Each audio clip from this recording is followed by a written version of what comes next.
Thank you so much for joining us for CBN News Today. I'm Ephraim Graham. And I'm Charlene Aaron. The support for ISIS is growing from groups outside the Middle East. A large number of Western Muslims reportedly have joined ISIS in Syria and Iraq. What does this mean for the U.S. and other Western countries? Mark Martin has the story. The ISIS militant shown beheading American journalist James Foley speaks English with a British accent. That raised so much concern in the UK, Prime Minister David Cameron cut his vacation short. From what we've seen, it looks increasingly likely that it is a British citizen. Now, this is deeply shocking. British authorities believe several hundred of their citizens could be fighting with ISIS, but that's just a fraction. Some estimates put the number of Western Muslims joining ISIS in Syria and Iraq at up to 3,000. In addition to Britain, they come from France, Denmark, and even the United States, creating a serious danger for the West. The concern is these jihadists will use their Western passports and terrorist training to return home and carry out attacks there. Some of those foreign nationals who may at some stage seek to return to their countries of origin and carry out attacks in them. We will be vigilant and we will be relentless.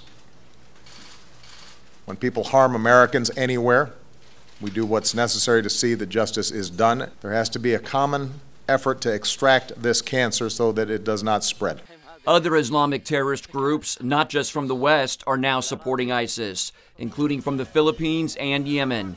The Obama administration announced Wednesday that the president sent special ops forces to Syria this summer on a secret mission to rescue American hostages, including Foley, but they did not find them. He has stepped up airstrikes against ISIS, but to wipe out that terrorist group, a lot more military action may be required. Mark Martin, CBN News. Joining us now is CBN terrorism analyst Erick Stakelbeck. Erick, what's your take on the president's response to this atrocity? Well, I think, look, he's got righteous indignation and righteous outrage, from which he should, and there's a lot of tough talk there, but the talk needs to be followed with action. And right now, I'm not seeing the U.S. government under the Obama administration taking the kind of action needed to crush ISIS. Ephraim, we need to crush this group, stamp them out before they pose a direct threat to the U.S. mainland. It's bad enough they're beheading Americans overseas. They can target U.S. interest, consulates, embassies overseas as well. Remember Benghazi.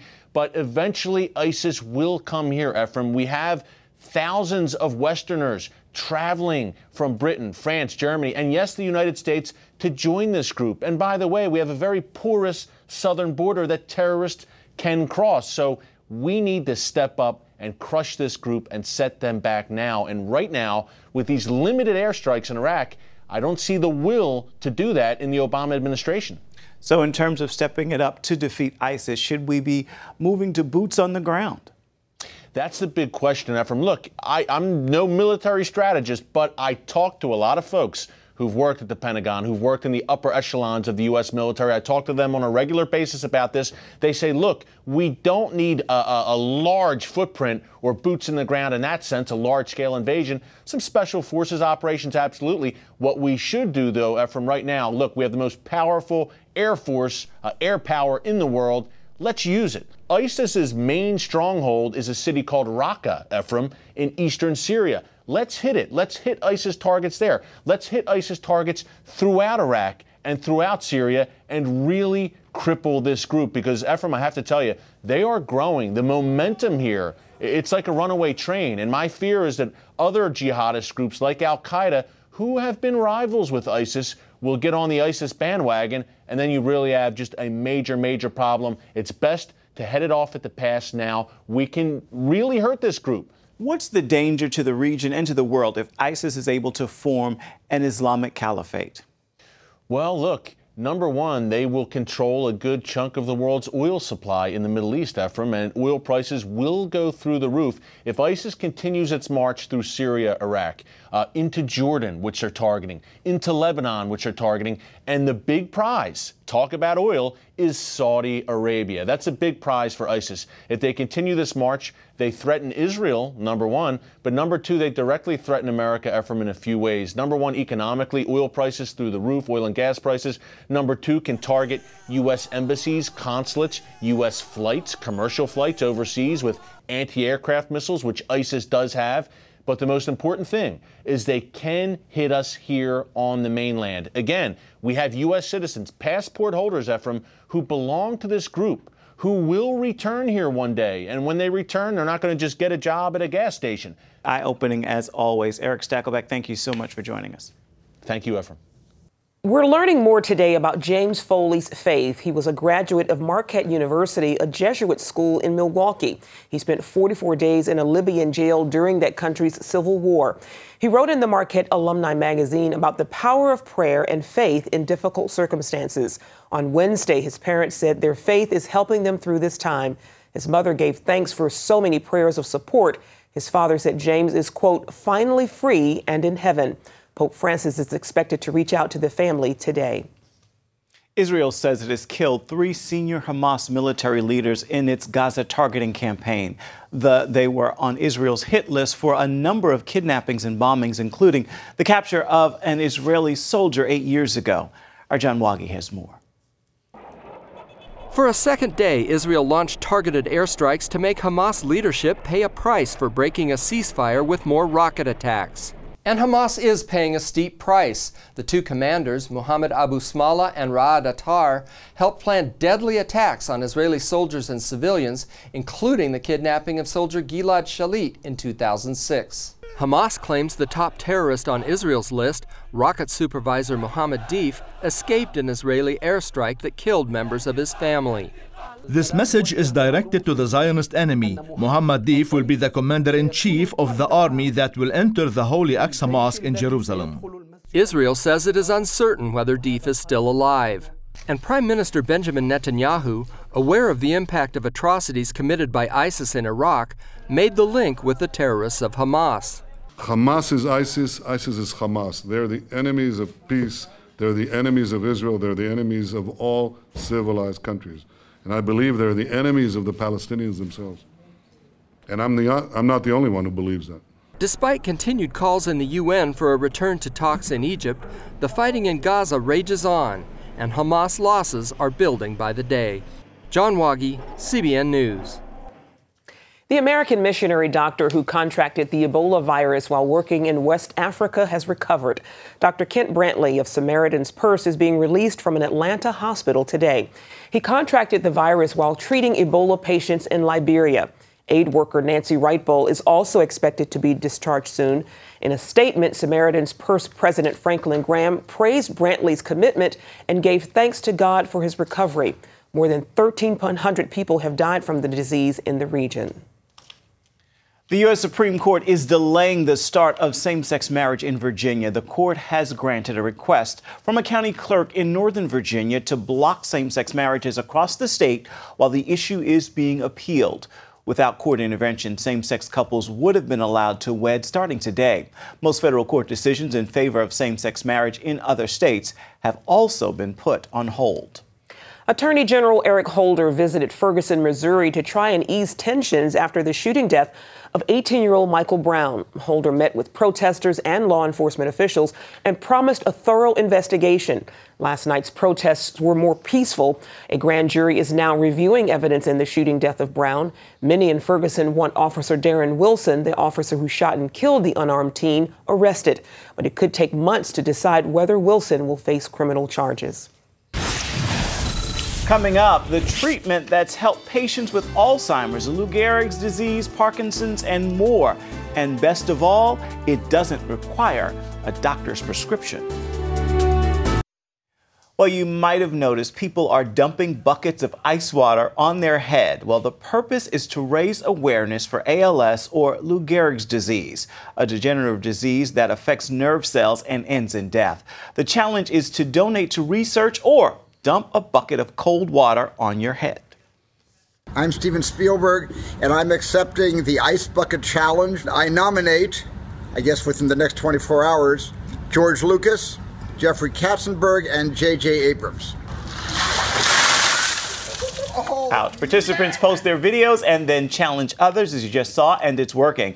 Donations are up more than $3 million than they were this time last year. But some groups are raising concerns. Funds going to ALS Association will fund stem cell research. The group says it will honor donors' requests that funds not be invested in embryonic stem cell research.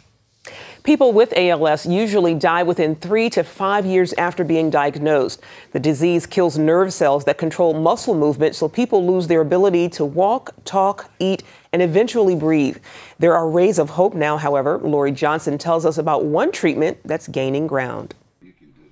Deanna Tadone was a beautiful bride and a recent law school graduate when her doctor told her she didn't have long to live. And he said, "You have ALS." And at that moment, I felt like I left my body. Deanna's father, an orthopedic surgeon, was shocked by what little help was available. We took her to all the various citadels that specialize in ALS, and to my chagrin, there was nothing that could be done for her.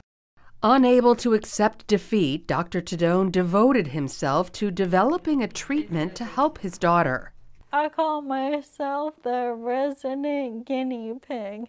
Finally, one worked, meaning it significantly slowed the progression of Deanna's ALS. He calls it the Deanna Protocol. It consists of supplements like AKG. So we put her on the AKG, and then we ran out of it. Within one day, her tremors became unbelievable. Okay.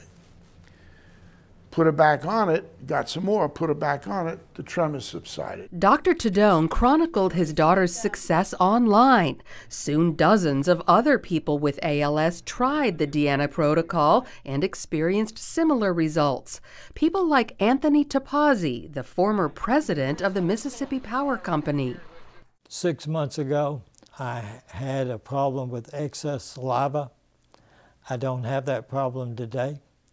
My voice is better than it was. It's not perfect, but it's better than it was. I couldn't drink water or take a pill without feeling like I was going to choke to death. Today I'm taking probably 30 pills a day. I don't even think about it. I could only eat soft food 6 months ago. I'm eating steak, ribs, anything I want today. Of the people who tried the Deanna Protocol, 75% report it slowed the progression of their ALS and reduced symptoms such as twitching and difficulty walking. Interest in the Deanna Protocol led researchers at the University of South Florida to study its effects on mice with ALS. It's important to recognize that the animal model that we use is very aggressive and is probably significantly more aggressive than the human form of ALS. The mice on the Deanna Protocol had improved neurological scores, increased motor function, and most importantly, survived longer than the mice who weren't. I think it's pretty remarkable that, there's hundreds of drugs and, experimental compounds that are being screened with this animal model. And relative to what's out there, I think, this is proven to be probably the most effective thing out there that's readily available to the general public and to ALS patients. Results of the Deanna Protocol mouse study were published in 2 leading medical journals. To me, it's a very important finding, and I think doctors, neurologists need to acknowledge the results of this study and the feedback from patients. And I think they should recommend it as a therapeutic option for their patients. So while a cure for ALS appears to be a long way off, some patients are at least able to slow the progression of the disease with the Deanna Protocol. And if you'd like to know more about the Deanna Protocol, log on to our website, cbn.com. Hall of Fame quarterback Jim Kelly is cancer-free. Doctors first diagnosed the former Buffalo Bills quarterback with oral cancer in the middle of 2013 and did surgery to remove the tumors, but they found a recurrence of that cancer back in March. Doctors now say chemotherapy and radiation treatments have eliminated his illness and his pain, and he is now able to function normally. His long battle prompted support from thousands on social media with the catchphrases "Kelly Tough" and "Prayers for JK." Kelly told ESPN, "I still need the prayers." Up next, a girl with leukemia experiences a miracle. We'll take you to Prayer Mountain, where thousands of others have also been healed, when we come back. A high school student in Tennessee received a brief in-school suspension for saying "bless you" to a fellow student who sneezed. Kendra Turner is a senior at Dyer County High School. Local media outlets confirmed Turner's computer teacher told her she banned the phrase "bless you" because it should only be allowed in church. The teacher banned some non-religious phrases too, like "my bad" or "hang out." On her Facebook page this week, Turner says her teacher told her, "We do not do godly speaking in my class. I stood up for my belief and said I have a constitutional right to speak about my God." The Dyersburg State Gazette reports the school says the incident is about distraction, not a religious issue. The principal stated, "Sometimes people spin things and turn them to make them seem one way, but I cannot discuss anything specific in order to protect the child." Miracle after miracle after miracle. That is what's happening on a regular basis at a place overlooking the city of Dallas. It's called Prayer Mountain, and for the past 30 years, people have come to this retreat for healing. Jennifer Wishon made the climb to the summit to learn more about the miracles on the mount. At the young age of 6, Viviana Ruiz faced a diagnosis of leukemia. We didn't know the Lord. We weren't saved. We were just going through life. We just didn't know what was happening. I was in first grade when I was diagnosed, and as you could imagine, like our whole life just completely just kind of crashed. Then came chemotherapy, and Viviana could barely stand the pain. One day, I was later on in my treatments. I was feeling really, really sick, and they had already done everything they could whenever I was feeling sick from the chemo and the cancer, because you feel so sick from the cancer already, but then the chemo makes you, it kills everything, not just the cancer. And the doctor says there's nothing else we can do. Around the same time, a family friend convinced Viviana's mom to bring her here to Prayer Mountain.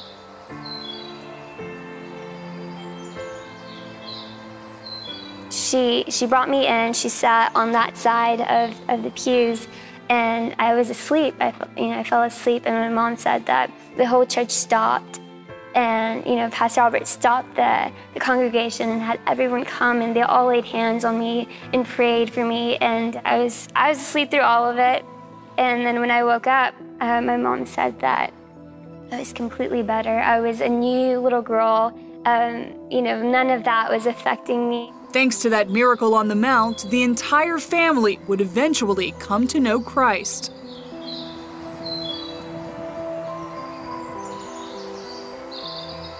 Miracles happen here on a regular basis. Pastor Robert Summers and his wife Joanne discovered Prayer Mountain nearly 30 years ago. They say God told them to buy it and build a prayer center at its summit. Since then, they've added a garden, prayer rooms, and a prayer deck overlooking the city. In Dallas, where everything's big, people are climbing the biggest mountain seeking God, and he's answering back in miraculous ways. The word mountain may be a bit of a stretch. Its peak stands at only about 900 feet, but when you reach the top, the views are spectacular.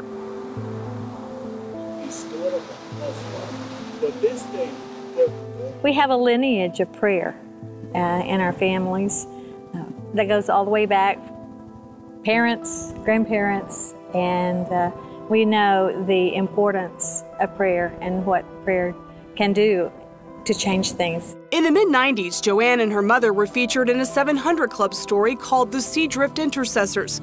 It told the miraculous tale of a group of World War II survivors. The women from Joanne's church gathered daily, interceding for all 52 men from their congregation that were sent into battle, and all 52 returned home safely. She took that experience and now teaches it to a new group of intercessors, including politicians. For the last 20 years or so that we've been here, every mayor in Dallas, our wannabe mayor, has come out here and asked us to pray with him. And to the city's young people. What we couldn't see while we were there at Dallas Baptist University was that the Lord is weaving us into the fabric of this mountain. As we come together for different denominations, different ethnic groups, and we agree in the place of prayer, it releases power. Just ask Viviana. She's 20 years old now and gives credit to God and the new generation of intercessors. I was healed, hallelujah. And just like by his stripes, I was healed, and like I am so grateful for the doctors and the people that, that helped and everything, and for all they have done, and they were just so supportive, but I wouldn't be here without the Lord today. Constantly, the church would tell my mom, she will not die but live and proclaim what the Lord has done. And now, here I am, all glory to God. Jennifer Wishon, CBN News, Dallas, Texas. And finally today, did you know just a little bit of running, even very slow running, can help you live longer? That's good news for you if you're into running. Running around just 5 to 10 minutes a day can be very good for your heart, and running can cut your risk of dying from any other cause as well. Even if you can't run every day, researchers found that just running once or twice a week was still good for you. If you're not used to running, researchers suggest start walking first and build up gradually. That sounds like me. I run a lot. Well, that's going to do it for now on CBN News Today. You can find more of our exclusive coverage of the issues you care most about at cbnnews.com. You want to hear what you think about the stories you've seen here today? You can do it on Facebook or at CBN News on Twitter. Hope you join us again right here next time. It is Thursday, everybody. Make it a thankful one.